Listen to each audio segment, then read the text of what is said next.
তীব্র গরমের মধ্যে ক্লাস চলছে সারা দেশের সব প্রাথমিক বিদ্যালয়ে। সকাল থেকে রাজধানীর স্কুলগুলোর শ্রেণী কার্যক্রমের খবরাখবর রাখছেন আমাদের সহকর্মী সাদিয়া আফরোজ। বিস্তারিত জানতে আমরা এই মুহূর্তে সরাসরি যুক্ত হচ্ছি তার সঙ্গে।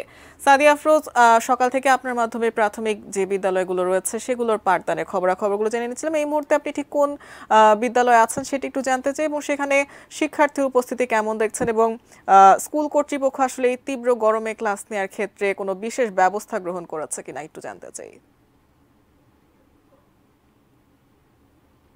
তুনাল, আমরা আছি আগারগাঁওয়ের তালতলা সরকারি প্রাথমিক বিদ্যালয় এই স্কুলটিতে, এবং এখানে আমরা শিক্ষার্থীদের উপস্থিতি একেবারে কম নয়, মোটামুটি বেশ ভালো। কারণ এখানে আপনাকে একটি বিষয় জানিয়ে রাখি যে এই স্কুলটিতে আজকে ঈদের যেহেতু পরে দ্বিতীয় দিন ক্লাস চলছে, তাই শিক্ষকদের আগে থেকে একটি সিদ্ধান্ত ছিল যে এখানে ঈদ পুনর্মিলনী আয়োজন করা হবে, অর্থাৎ শিক্ষার্থীরা এখানে আসবে, একটু কিছুটা আনন্দের মধ্যে আজকের দিনটি কাটাবে।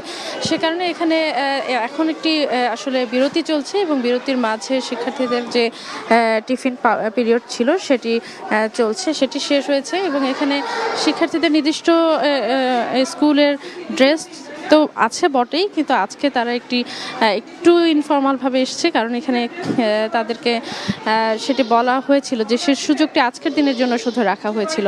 আপনাকে জানাই যে তাপমাত্রা যে বাড়ার কারণে যে শিক্ষার্থীদের যে বিভিন্ন ধরনের ভোগান্তির কথা আমরা বিভিন্নভাবেই শুনে আসছি শিক্ষার্থীদের কাছ থেকে, এবং একই সাথে অভিভাবকদের কাছ থেকে। শিক্ষার্থীরা এখানে বেশ কিছুটা স্বাচ্ছন্দ্যই আছেন আমরা দেখতে পাচ্ছি, কারণ ভবনের ভেতরে এখানে ক্লাসরুমগুলোতে পর্যাপ্ত ফ্যানের ব্যবস্থা আছে, এবং তাদের কাছে তাদের অভিভাবকরা আমরা দেখতে পাচ্ছি যে পানি সরবরাহ করে রেখেছেন, এবং সে কারণে পর্যাপ্ত পানির ব্যবস্থাও আছে। তাই খুব বেশি কষ্টে যে তারা এখানে ক্লাস করছেন তা নয়, তবে তাদেরকে সুন্দরভাবে শিক্ষকরা বুঝিয়ে দিচ্ছেন যে কিভাবে গরমের মধ্যে সতর্ক থাকতে হবে, সচেতনভাবে কিভাবে তারা চলাফেরা করতে পারবেন সেই দিকটির নির্দেশনা তারা দিচ্ছেন, এবং একই সাথে স্কুলেও যাতে তারা সেই বিষয়গুলো মেনে চলেন সে বিষয়েও দিক নির্দেশনা তারা শিক্ষার্থীদেরকে দিচ্ছেন।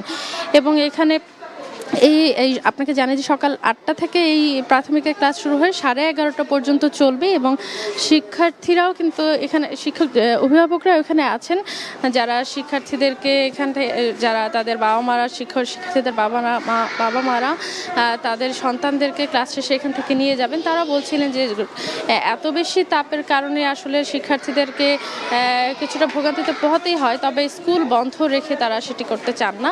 তারা চান যে স্কুল খোলা থাক, এবং ক্লাস পরীক্ষা চললেই আসলে তাদের যে লেখাপড়ার গতি সেটি ঠিক থাকে বলেই তারা অনেকেই চাইছেন যে স্কুল খোলা থাক। এবং যেহেতু এটি সকালের সময় এই স্কুলটি চলছে, তাই সকাল 11:30 পর্যন্ত যেহেতু চলছে, তাই গরমের প্রবাহ বা তাপের প্রবাহ সেটি একেবারে খুব বেশি হওয়ার আগেই তাদের ক্লাসটি শেষ হয়ে যাচ্ছে। সে জায়গা থেকে তারা চাইছেন যে প্রাথমিকের স্কুল খোলাই থাক। তবে অনেকেই মনে করছেন যে এই ক্লাস যদি আর অল্প কয়েকদিন, অন্তত সপ্তাহখানেক বন্ধ থাকতো, তাতেও কোনো ক্ষতি হতো না। তো না।